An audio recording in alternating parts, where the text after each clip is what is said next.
Hey, this is Keith from State and Rust. So tonight we're going to continue working on our 1910 to 14 Flanders. Stay tuned. Follow along. So what we got accomplished in the last couple days is made a list of all the pieces that need to be replated in nickel. And, just organizing stuff. Just, a little bit of time here and there. I'm going to take the fork and I'm going to get all the paint off and take a better look at what it looks like. We're going to clean all the components that we have already off.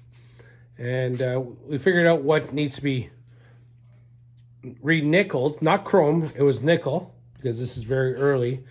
And some of the things we're doing, we're just, looking at every little piece and just see, like this one, you can just see there's a little bit of nickel left, here and there. So this piece, you can tell it was nickeled. These ones are, quite obvious. These are nickeled. The front fork pivot points, you can see here how it was nickeled. The rest of it's all been, kind of came off. The front hub was nickeled. The front rockers, and, a bunch of other pieces. You can see right here, see that little flake? So that's going to tell us that this mount was also nickeled. So every piece we kind of go through and we'll just add it to the list, figure out what we're going to be re-nickeling. One of the other things I'm going to do is going to take these off. We know now that this fits, but if you look closely, you can see how corroded they are.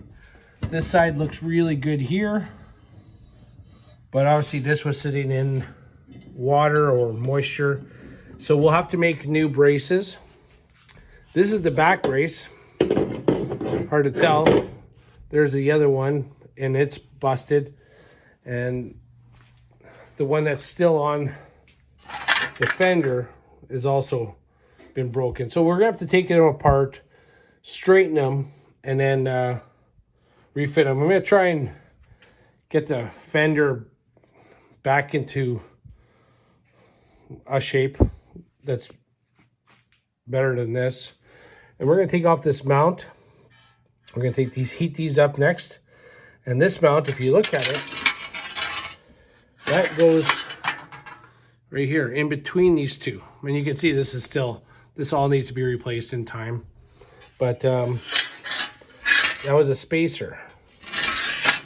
So follow along. There's lots of work to be done.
Now we'll heat this up so we can get this off.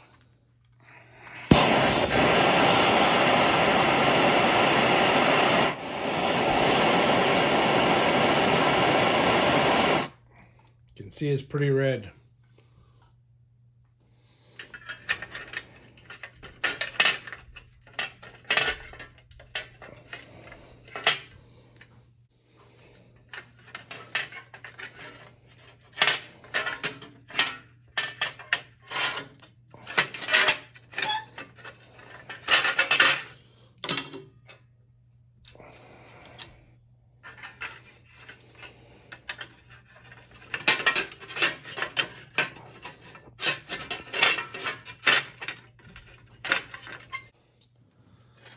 unfortunately, I broke the little mount. Not that it won't be replaced, but as I was loosening these off, this little tab broke off. So this has to be all remade anyway. It's not a big deal. So we're gonna try and get this fender more round. Just gonna push and pull a little bit here and there.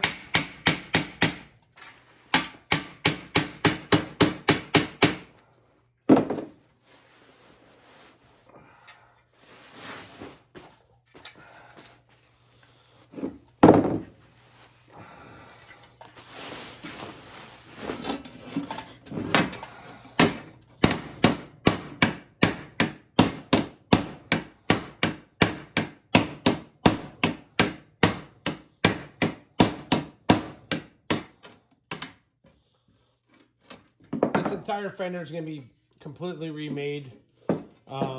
There's just nothing left of it. It's, you know, there's holes everywhere, but if I can get it rounded, at least we can use it as template for some measurements and stuff. So the big body guys are just like, what are you doing?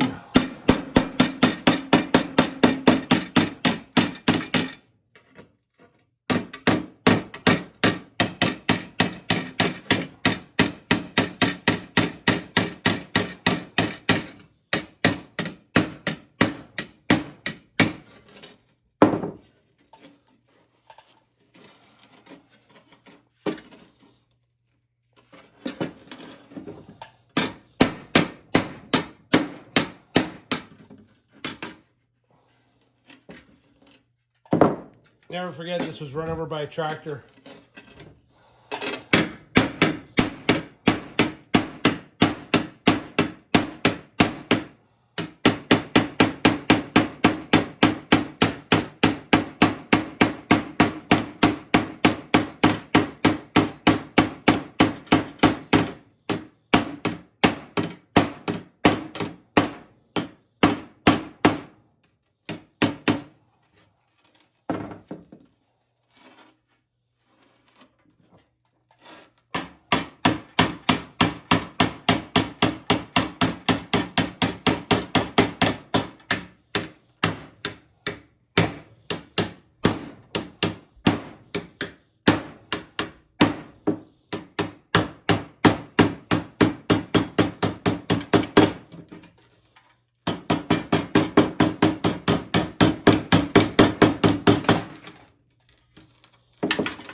So what I was doing here is putting my 2 elbows into the fender, pushing out, which is stretching the metal here, and then trying to pull it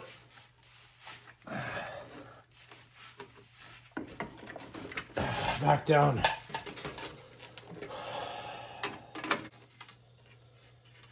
You can see it's just completely concaved in here. Like there's no way we could save this fender. It's just rotten everywhere.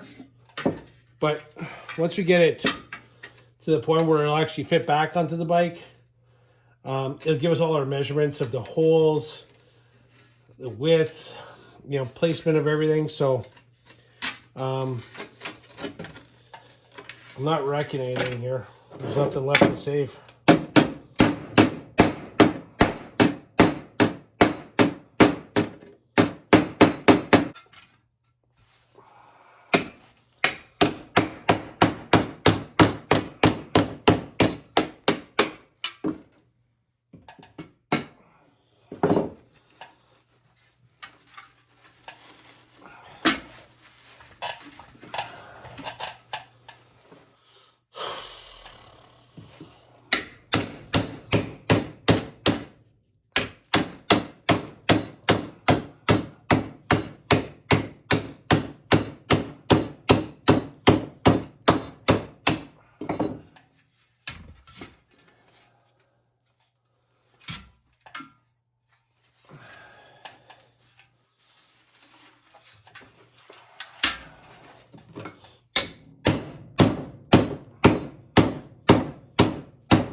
Jesus.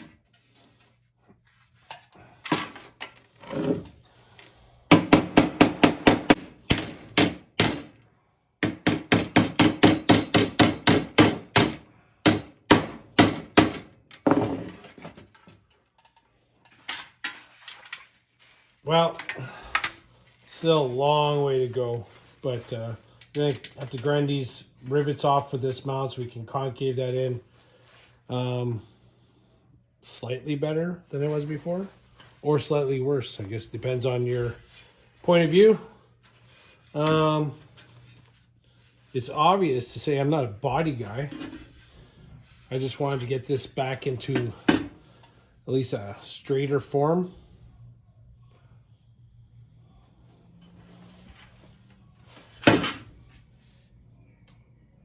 Yeah, we'll continue on. We'll continue on with removing these, and then see if we can. I mean, in some forms it's better. Let's put it that way. In some forms, it's just so twisted and it's so thin that one wrong move and it just rips. You can see where it's ripped here. Well, we'll make a new one.